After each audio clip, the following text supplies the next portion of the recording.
បាទគោរពជំរាបសួរសួស្តីបងប្អូនអរគ្នាបាទថ្ងៃនេះខ្ញុំសូមចែកម្លែកបទពិសោធន៍ផ្ទាល់ខ្លួនរបស់ខ្ញុំផ្ទាល់មួយ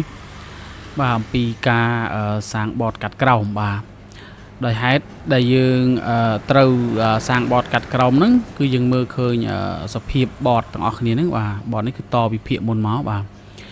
សភាពបតគឺបែបនេះឯងបាទរបូត L របូត IC របូតបាទដាច់ជើងអីចឹងណាសុំអីក៏វាលហែកវាដាច់ចឹងដែរបាទអញ្ចឹងបតនេះគឺយើងអត់យកទៀតទេគឺយើងត្រូវធ្វើការសាងបតអញ្ចឹងមុននឹងយើងធ្វើការសាងបតយើងត្រូវដឹងថាយើងយកអីខ្លះបាទទី1 baseband ទី2 Wi-Fi ទី3គឺ EEPROM បាទនេះគេហៅថា IC EEPROM ឬក៏ IC IB បាទឬក៏ EEPROM BB បាទអញ្ចឹង3គ្រាប់ហ្នឹងគឺយើងលើកទាំង3ហ្នឹងឲ្យស្អាតយកទៅដាក់បតផ្សេងមួយទៀតដែលមានសភាពស្អាតបាទអញ្ចឹងបើសិនជាយើងមានប្រអប់ read IMEI គឺយើងលើកតែ2នេះទេបាទតែ Wi-Fi ហើយនិង baseband ទេយើងមិនបាច់ចាំលើក EEPROM ទេបាទអញ្ចឹងនៅក្នុងវីដេអូនេះគឺយើងមកនាំគ្នារៀនបាទរៀនធ្វើទាំងអស់គ្នាហើយសូមអញ្ជើញមកទស្សនាពីការរៀនសាងបតកាត់ក្រោមនឹងទាំងអស់គ្នាបាទអញ្ចឹងជាដំបូងខ្ញុំកោះកាវជុំវិញ baseband នេះមុនបាទ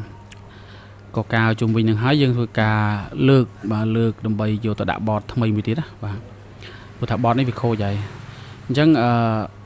សំខាន់លើការលើក baseband នេះគឺយើងលើកធ្វើម៉េចកុំឲ្យវាខូចកុំឲ្យវាងាប់បាទបើវាងាប់គឺចាប់ហើយ IC ហ្នឹងគឺដួតបានទេបាទ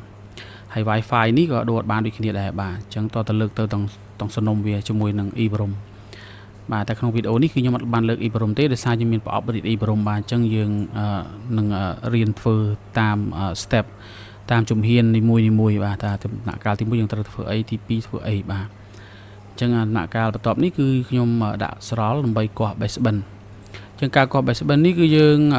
គាស់កម្ដៅក្នុងកម្ដៅ330ហើយខ្យល់30បាទកំពុងធំកំពុងប៉ិន baseband តែម្ដងអញ្ចឹងយើងផ្លុំកវីកវ៉ាត់អញ្ចឹងទៅមកកន្លែងនេះខ្ញុំអត់ហ៊ានគាស់ខ្លាំងទេខ្ញុំចាំឲ្យវាជ្រាយបន្តិចប៉ុន្តែវីដេអូនេះគឺខ្ញុំសូមសារបាទខាបាទឲ្យញាប់បន្តិចបាទអញ្ចឹងមើលតែវារៀងជ្រាយបន្តិចយើងអាចសូកឲ្យគាស់ឲ្យវានៅល្អអញ្ចឹងមកអាបតនេះយើងឈប់ខ្វល់ហើយយើងសំខាន់ចង់បាន IC នៅល្អតបមកយើងគាស់ Wi-Fi មួយទៀតបាទបតនេះបត 4G មិនបត 5G ទេអញ្ចឹងគឺយើងគាស់មកបាទឈប់មើលតាវាលាយើងឆាប់គាស់វាមកហើយយើងធ្វើម៉េចឲ្យ IC នឹងនៅល្អហើយយើងទុកម្ដុំទៅអញ្ចឹងយើងលើកតែ2នឹងបានហើយបាទ EEPROM មិនលើកទេដោយសារតែខ្ញុំមានប្រអប់ read អញ្ចឹងខ្ញុំសូមចែកម្លែកបន្តទៀតតទៅជាមួយនឹងការធ្វើជើងបាទ IC baseband មួយនេះគាស់មកគឺថាជើងវាខ្មៅអស់លីងហើយបាទអញ្ចឹងបើជើងវាខ្មៅអញ្ចឹងយើងត្រូវប្រើសំណកន្លែងនេះខ្ញុំប្រើសំណ183សំណសារ៉ាងដែលវាមានស្រល់មានសំណនៅក្នុងនោះស្រាប់បាទហើយក្បាលមាន់នេះគឺខ្ញុំប្រើកម្ដៅ380សម្រាប់ក្បាលមាន់ចុងទូចបាទអញ្ចឹងនេះខ្ញុំប្រើក្បាលមាន់ចុងទូចបាទសម្រាប់លុញវាជាមួយសំណ183ហ្នឹងណាបាទហើយយើងប៉ះចុងបាទចុងក្បាលមាន់ហ្នឹងទៅលើជើងខ្មៅហ្នឹងវាស៊ីចូលមួយអញ្ចឹងមកបាទយឺតអញ្ចឹងរហូតតតែវាឡើងជើងមូលអស់បាទនេះឃើញទេឡើងជើងអស់កន្លែងណាសឬក៏ខ្មៅអីយើងលុញវាបន្ថែមឲ្យវាឡើងមូលអញ្ចឹងមកបាទនេះឡើងមូលស្អាតអញ្ចឹងហើយបានហើយយើងយកទៅបដោះទៅបាទបដោះទុកម្ដុំសិនណាបាទនេះកន្លែងនេះរបកតិចតែអត់អីទេអញ្ចឹងយើងបានជើងវាស្អាតហើយយើងបដោះទុកទៅបាទបដោះទុកដើម្បីត្រៀមសេរីបតថ្មីមួយទៀតអញ្ចឹងខ្ញុំអានេះជាទម្លាប់ខ្ញុំតែងធ្វើគឺខ្ញុំរៀនធ្វើអញ្ចឹងបាទបដោះវាហើយទៅចាំយើងចាត់ចែងនឹងបតផ្សេងបាទសំខាន់យើងយក IC នេះនៅល្អសិនបតយើងយកមកសាងបតល្អបត iCloud ដែលយើងយកមកសាងនេះគឺយើងចាំគិតតាមក្រោយបាទអញ្ចឹងយើងបៀករុញស្មើសំណបដោះនេះគឺខ្ញុំប្រើសំណ183អង្សាដូចគ្នាបាទអញ្ចឹងតែការបដោះនេះគឺខ្ញុំផ្លុំកម្ដៅអំពង់ធំខ្ញុំប្រើកម្ដៅ300បាទខ្យល់30ដូចគ្នាអញ្ចឹងផ្លុំវាឆ្វេងស្ដាំអញ្ចឹងមកឃើញថាវាឡើងជើងមកស្អាតយើងទុកវាម្ដុំជូតសម្អាតបាទជូតសម្អាតស្អាតទៅទុកម្ដុំបន្ទាប់ពីយើងទុកជូតសម្អាតទុកម្ដុំហើយយើងងាកទៅបដោះបាទ Wi-Fi ម្ដងបាទ Wi-Fi នេះគឺយើងបដោះដូចគ្នាมันជាមានផលលំបាកទេបាទយើងអ្នកទាំងអស់នេះអាចរៀនបាទអនុវត្តបាទជាក់ស្ដែងបន្ថែមទៀតទៅបាទនេះក្នុងការរៀនគឺយើងត្រូវតែព្យាយាមបាទផ្លុំ300ដូចគ្នាកម្ដៅ300ខ្យល់30ដូចគ្នាបាទអញ្ចឹងផ្លុំអញ្ចឹងបានមកយើងជូតសម្អាតវាទុកទៅមកដល់វគ្គនេះគឺយើងមកស្វានបាទស្វានជាមួយនឹង CNC បាទយើងកាត់ IC ខូចនឹងចេញនេះបាទ IC ដែល บอร์ด iCloud នេះយើងអត់យកទេបងយើងចង់បានបតនៅល្អគឺខ្ញុំសុំណែនាំឲ្យស្វានអញ្ចឹងចុះបាទព្រោះថាវាសមត្ថភាពល្អបើយើងផ្លុំវាបែកសុំបែកអីអញ្ចឹងយើងស្វានឲ្យបានស្អាតអញ្ចឹងមកយើងសម្អាតទៅបាទតែកន្លែងវីដេអូសម្អាតខ្ញុំសុំកាត់ចេញដោយសារតែវាវែងពេកវីដេអូនេះអញ្ចឹងកន្លែងដែលខ្ញុំនិយាយថា read IME នេះគឺខ្ញុំមានប្រអប់ read នេះមួយបាទចេញនេះបតចាស់យើងចុច read មកចុច yes បាន IME ហើយអានេះបតថ្មីដែលយើងស្វានមិញហ្នឹងបាទយើងយក IME ទៅរាយចូលក្នុងនឹងវិញបាទរាយចូលក្នុងទៅបាទចេញ successfully នេះគឺថាអូខេរាយបានជោគជ័យហើយអញ្ចឹងអានេះបតដែលខ្ញុំស្វានហើយនេះគឺខ្ញុំបានសម្អាតរួចរាល់អស់ហើយបាទត្រៀមនឹងតម្លាក់ EC បាទកន្លែងការសម្អាតហ្នឹងខ្ញុំកាត់ចោលដោយសារតែវាវែងពេកបាទអញ្ចឹងយើងឃើញមើលតែសភាពបតគឺនៅស្អាតល្អអញ្ចឹងបាទ EEPROM នេះយើងមិនលើកមកទេ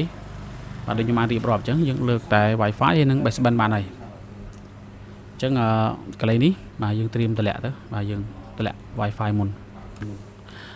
អញ្ចឹងមុននឹងតម្លាក់យើងវាយស្រាលវាអីចឹងមកយើងរាយវាមកល្មមហើយបាទផ្លុំតម្លាក់នេះខ្ញុំប្រើតែកម្ដៅ300ទេបាទខ្យល់30បាទញាក់វាមកត្រីទៅបានហើយទុកវាមកដុំទៅហើយយើងវាយស្រាលបន្ថែមទៅលើ baseband តបមកបាទយើងតម្លាក់ EC baseband មួយទៀតបាទអញ្ចឹងការតម្លាក់ហ្នឹងគឺខ្ញុំប្រើកម្ដៅ300ទៀតហើយបាទ300ខ្យល់30ដូចគ្នាបើលើកខ្ញុំប្រើ330តែតម្លាក់នេះខ្ញុំដាក់តែ300ទេវាលាយញាក់បន្តិចទៅបាទឃើញញាក់ឡងអញ្ចឹងគឺអូខេហើយអញ្ចឹងយើងទុកវាឲ្យត្រជាក់តិចបាទកន្លែងនេះយើងទុកវាត្រជាក់តិចដើម្បីធ្វើការបើកតេស្តមើលបាទអញ្ចឹងការតេស្តគឺយើងនេះបតចាស់មិញដែលយើងលើក EC យកដើម្បីដាក់មកបតថ្មីហ្នឹង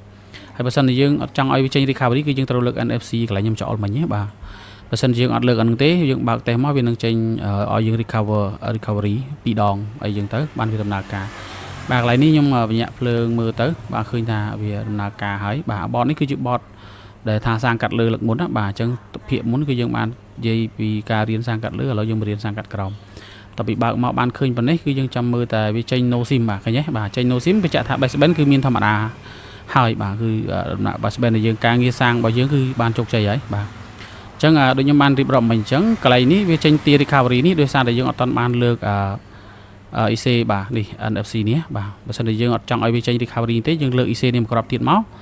គឺវាបើកចេញធម្មតាតែម្ដងហើយយើងវាយលេខកូដទៅវាគឺវាចូលដល់មនុយចូលឆែក baseband នេះធម្មតាតែនេះវាទាមទារ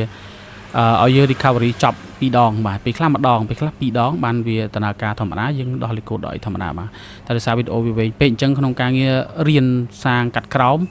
គឺយើងមានតែប៉ុណ្្នឹងទេបាទអញ្ចឹងសូមអរគុណអ្នកទាំងអស់គ្នាសម្រាប់ការទស្សនាបាទយើងនឹងជួបគ្នានៅវីដេអូក្រោយៗទៀតបាទសូមអរគុណសូមជម្រាបលា